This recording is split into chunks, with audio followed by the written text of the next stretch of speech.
wiki mbili zilizopita ama tatu uliweza kukutana na viongozi kutoka Kisii, na kuna habari nyingi ambao vitu nyingi tulikuomba, na tunashukuru kama jamii kwa sababu uliweza kutupea hizo vitu. Tumekuja kurudisha shukrani mbele tu kabla hazijafanyika. Kwanza, uwanja wa ndege wa Suneka, barabara kutoka Kabrong mpaka Kisii ulikubali kwamba ipanuliwe ikuwe na line 3, daraja 2 flyover, daraja 2 mpaka daraja 1 ama Kisii. 3, Mheshimiwa Rais, pia uliweza kuhakikisha kwamba ile prison ilikuwa pale town, umeniambia lazima iondoke mara moja iende kule Nyantrago ambapo mahali tumepeana shamba, na nashukuru kwamba umekubali kwamba tunajenga nyumba 10,000 za wakaaji wa Kisii.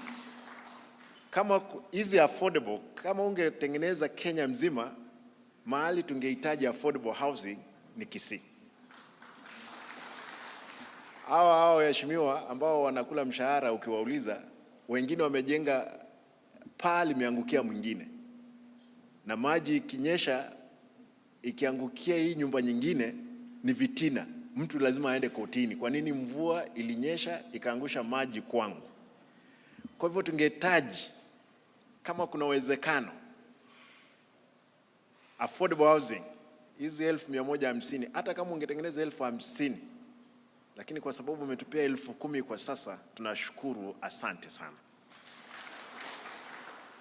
In the Constitution, it requires that the county government will work with the national government.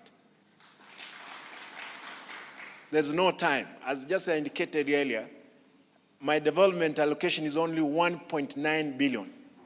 The President, courtesy of his office now, is giving us 1.9 billion for only Daraja Mbili, the stadium, the Nyambera market, and the Nyanchwa roads. Forget about the bypass. Alafu uniambie nikae. Unajua Mheshimiwa Rais, ile Nyabara alikuwa anasema ukikamua ng'ombe wakati mwingine wezi ichapa, unaipembeleza. Na hata ukiwa na ng'ombe yako ambao unaona ni mzuri na haijashika mbegu, na ya jirani iko inakamuliwa vikombe 2, unakamua hata kama ni damu itoke, ingine itengenezee mboga pande ile, ingine utengeneze maziwa. Na sisi kama jamii ya Omo Gusii, na sisemi hivi, kila mtu anajua kwamba mimi ndio msemaji rasmi wa jamii ya Omo Gusii, sisi tutafanya maendeleo kwa sababu lile lipo. Mheshimiwa Rais, baada ya miaka hii 2 kuisha, watu watauliza, wewe Raila alikuwa katika serikali hiyo ya broad based, vitu zimefanyika, tuambie ni nini ulituletea kama chama cha ODM katika hiyo broad based. Siwezi rudi nyuma, tutashirikiana pamoja. Hii safari wale mnajua hii ilikuwa ni constituency yangu, Dagoretti North, hapa State House ilikuwa katika Dagoretti North, na nimekuwa mbunge mara 2. Na nilipokwenda kule Kisii, mnajua kulikuwa na wote ambao wanajua Kisii, lakini Mungu, kwa mapenzi ya Mungu, mimi ndio gavana. Nataka niwaulize the clergy who are here, wanasiasa ambao mko hapa, tushirikiane tuhakikishe kwamba tumeleta maendeleo.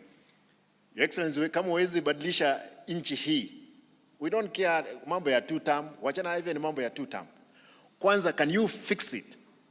If you fixed it, if you did not fix it, no another person will fix it. Watu wako na machungu sana nchi hii.